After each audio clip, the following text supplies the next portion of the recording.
साथियों नमस्कार। आज मैं अपने मेगा सिंह यूट्यूब चैनल पर एक नई वीडियो अपलोड करने जा रही हूँ। तो आज मैं अपने पिताजी से एक राजा के बारे में एक कहानी सुनने जा रही हूँ। कहानी बहुत इंटरेस्टिंग और रोमांचक है। उस कहानी को आप भी सुने और मेरे चैनल को ज़्यादा से ज़्यादा लाइक करें, सब्सक्राइब करें, शेयर करें, कमेंट करें। साथियों नमस्कार।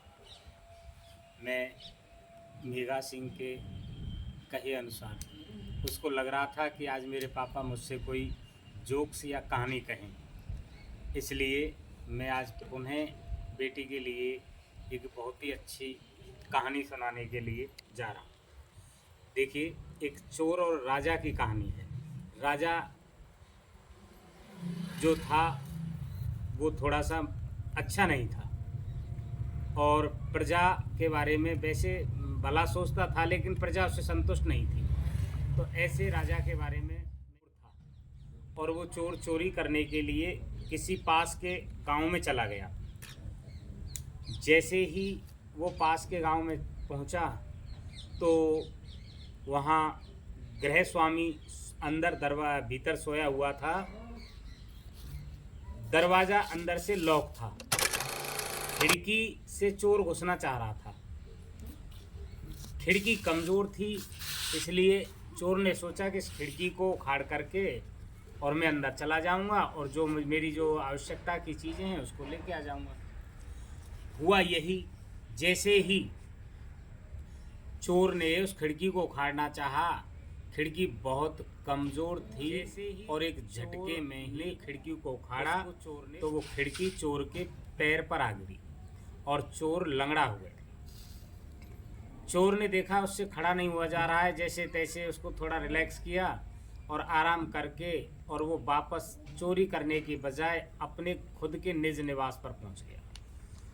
उसने देखा कि उसके पैर में बहुत ज़्यादा चोट आई है और उस चोट की वजह से वो लंगड़ा हो गया है। उसने जा कर के राजा को शिकायत की। राजा ने कहा, बताइए क्या बात है। तो चोर ने कहा, करते मैंने जैसे ही उसकी खिड़की को उखाड़ा तो वो खिड़की कमज़ोर थी और टूट गई। मेरे पैर में चोट आ गई और मैं लंगड़ा हो गया। राजा बहुत सनकी था। राजा इतना सनकी था कि उसने अपने सैनिकों से कहा, बुलाओ उस गृहस्वामी को। गृहस्वामी जैसे ही राजा के दरबार में आया तो राजा ने गृहस्वामी से कहा, क्यों भाई, पैर इतनी कमजोर लगी और वो लंगड़ा हो गया है, अब इसको सजा मिलेगी आपको। इतनी सुनकर के गृहस्वामी घबरा गया और हड़बड़ाहट में उसे कोई जवाब नहीं सूझा।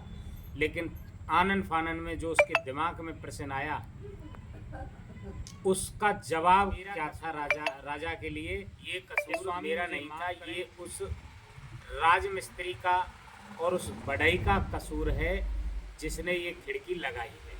उसने वो खिड़की कमज़ोर लगाई। मैंने तो उसके लिए पूरे पैसे दिए थे पर उसने कमज़ोर खिड़की लगाई। राजा चूंकि सनकी था, उसने कहा तुरंत बुलाइए उस बढ़ई को। जैसे ही बढ़ई को बुलाया और बढ़ई राज दरबार में पेश किया गया तो राजा ने कहा कि भाई आपने कमज़ोर खिड़की क्यों लगाई। तो बढ़ई का जवाब सुनिए आप। बढ़ई ने कहा, जोर थी, वहाँ एक लाल घाघरे वाली लड़की उधर से निकल रही थी और उसकी तरफ मेरा ध्यान चला गया। उस लड़की को देखते देखते कोई कील ढीली रह गई जिससे वो कमज़ोर रह गई। चूँकि मैं पहले ही कह चुका हूँ कि राजा सनकी था, उसने तुरंत सैनिकों को आदेश दिया कि बुलाइए उस लाल घाघरे वाली को। सैनिक गए और तुरंत लाल घाघरे वाली कोई लड़की थी उसको बुलाया गया, राज दरबार में पेश किया गया। और जैसे ही राज दरबार में पेश किया गया और उससे कहा गया कि आप खिड़की लगाते वक्त उधर से क्यों गुजर रही थी, जब आपको पता है कि बढ़ई खिड़की लगा रहा था तो आपको उधर से नहीं गुजरना पड़ता। तो लड़की ने जवाब दिया, हुजूर मुझे माफ़ करें, ये कसूर मेरा नहीं है, ये कसूर उस दर्जी का है जिसने लाल घाघरा सिला। भगवान ने मुझे सुंदरता तो दी, लेकिन उससे कहीं ज़्यादा उस दर्जी ने उस घाघरे को सिल करके सुंदर बना दिया कि सारे लोग मुझे देखने लगे। और जैसे ही मैं उधर से निकल रही थी तो इस बढ़ई ने मुझे देख लिया और ये स्थिति। तो उसने कहा कि कसूर उस दर्जी का है। तो फिर पता ही है आपको, राजा को भी आवश्यकता नहीं पड़ी, सैनिकों ने राजा से पहले ही कह दिया कि हुजूर दर्जी को बुलाया जाए, कि हाँ दर्जी को बुलाया। उस दर्जी को बुलाया गया। जैसे ही दर्जी को राज दरबार में पेश किया गया, दर्जी आया, बेचारे दर्जी कपकपाता हुआ राज दरबार में जैसे ही आया, उससे कहा गया, क्यों भाई दर्जी, तूने इतना सुंदर घाघरा क्यों सिला, जिससे इस लाल घाघरा पहनकर ये लड़की वहाँ से निकली तो बढ़ई ने खिड़की कमज़ोर कर दी।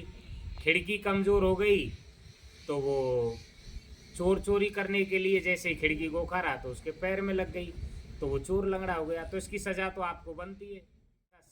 टेलर हूँ, दर्जी हूँ। तो राजा ने कह दिया कि ठीक है, इसको फांसी की सज़ा दो।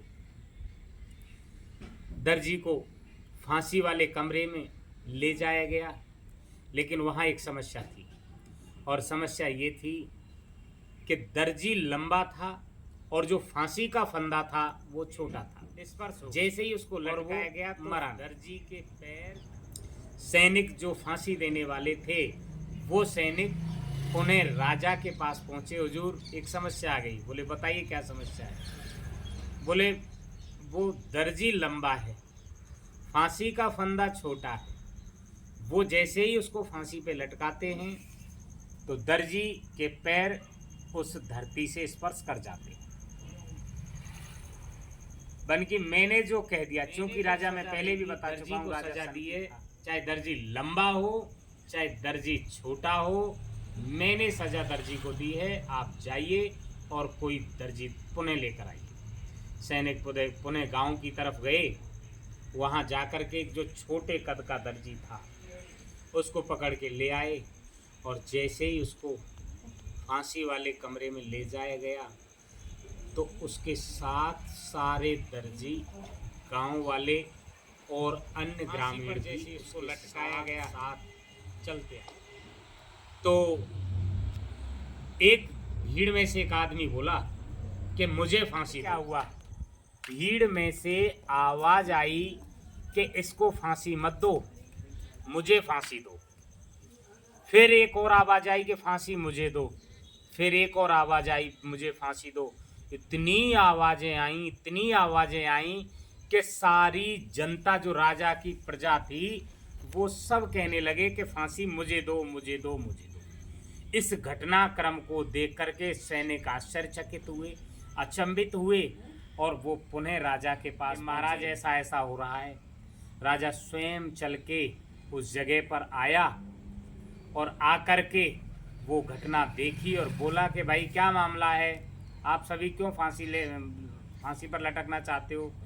बन की हुजूर मुझे फांसी दो, मुझे फांसी। अरे भाई तुम्हें क्यों फांसी दें, आप कारण बताइए, क्या कारण है आप फांसी के लिए? बहुत बोले हुजूर कारण ये है, आज का दिन फांसी के लिए बहुत ही शुभ है, और आज के दिन जब कोई व्यक्ति फांसी पर लटकेगा तो वो सीधे ही स्वर्ग पहुंचेगा, और भगवान उसको अपने श्री चरणों में। उसने जैसे ही ये बात सुनी, बोले भाई मेरी प्रजा है, आप कोई परेशान नहीं हो, मैं इसका यहाँ का राजा हूँ, तो आप कोई भी मत जाइए, मैं सबसे पहले फांसी पर चढ़ूंगा। तो राजा स्वयं फांसी पर चढ़ गया। तो याद रखिए, देखिए वो फांसी पर लटका, उस मूर्ख राजा से प्रजा को ऐसा हम छुटकारा मिल गया। ना तो नेता चुने, ना कोई राजा चुने, किसी भी तरीके का। जब उसको जांच परख लें, उसी को हमें वोट देने चाहिए, उसी को हमें राजा बनाना चाहिए। साथियों, बेटी का चैनल है मेघा सिंह D2P के नाम से है। ज़्यादा सब्सक्राइब करें, शेयर करें, लाइक करें, कमेंट करें। साथियों नमस्कार।